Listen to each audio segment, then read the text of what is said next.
Какви се вашите очекувања од изборите? Па очигледно е дека веќе од следејќи кампањата, бидејќи јас сум директен учесник во оваа кампања веќе 10 дена, јас себе можам да кажам со големо задоволство дека веќе не е прашање кој ќе победи на овие избори, него прашање е сега нашата коалиција со колкав изборен резултат како ќе биде изборниот резултат. Па еве сега со сите отрези како веќе прогнозираме, можеме да се земам за слобода да прогнозирам дека коалицијата Сдруженијата коалиција за подобра Македонија, предводена од ВМРО ДПМН, каде што учествуваме и ние како Народно движење за Македонија, сметам дека ќе освои некаде од 55 до 60 пратеници, СДСМ би освоила некаде околу 30 пратеници, а тоа дека овие помалите партии сега што се од десницата, како што е Љубе Бошковски, Достоинство, па ова демократска десница што е на Филип Петровски, тие прогнозирам дека ќе нема да бидат пратенички партии, нема да освојат пратеници. А сега Лјупчо Георгиевски може би е некаде на границата од 1 до 2 пратеници, бидејќи во државата некаде 2-3 посебно во тој Охридскиот регион живее едно население така минорно, малобројно 2-3 со бугарско национално чувство, кои што се секаат јавно, не ја кријат својата бугарска определба. Значи тоа е посебно во Охридскиот регион, значи има еден контингент од 2-3 кои што живеат со таа бугарска самосвест. И тука може и на Лјупчо Георгиевски може да оди во коришо токму во тој Охридскиот регион, во тоа време додека беше премиер од тој регион вработи во администрацијата околу 2 до 3.000 луѓе во тоа време како премиер.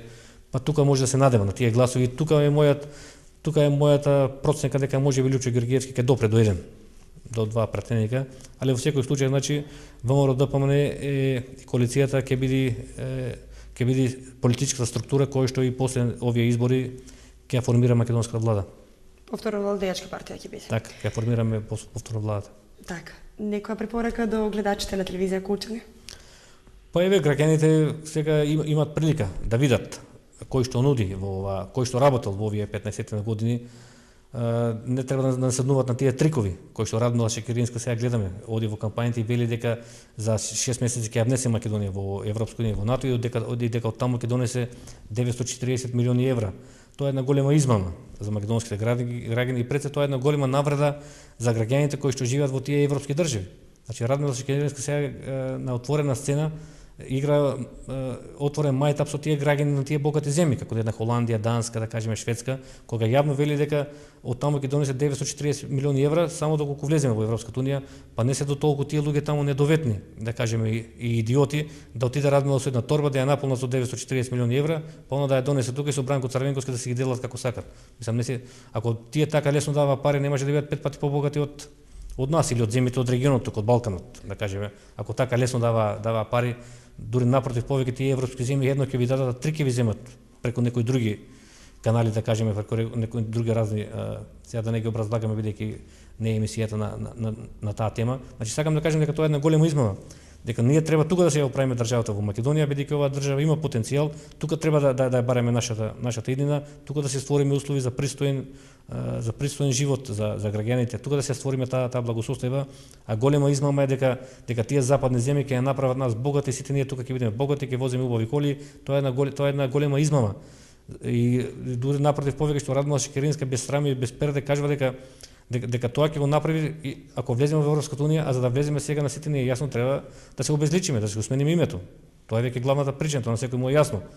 А кажуваат дека ќе не внесат во Европска унија, а не кажуваат како.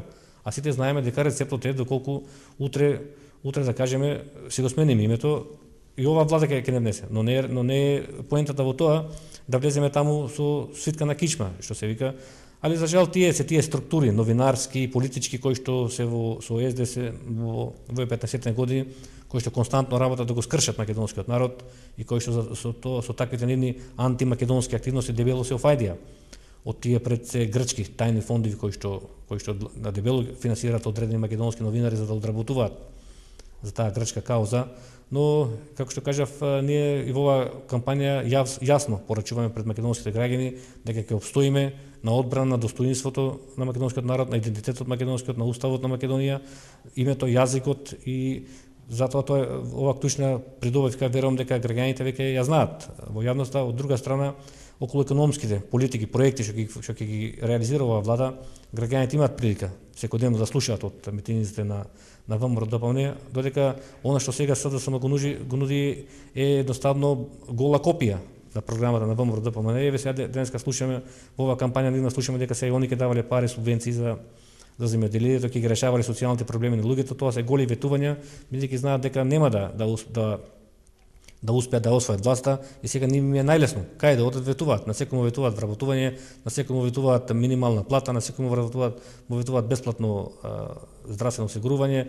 Значи на секој практично ветуваат дека во држава ќе ни потече мед и млеко од тие нивни ветувања, но они се свесни дека најлесно е да се ветува кога знаете унапред дека нема да бидете власт и најлесно е да го лажите народот, но народот македонски убеден сум дека ја апсолвира веќе таа нивна вистина и после овие избори ќе ги спратиме во политичката историја.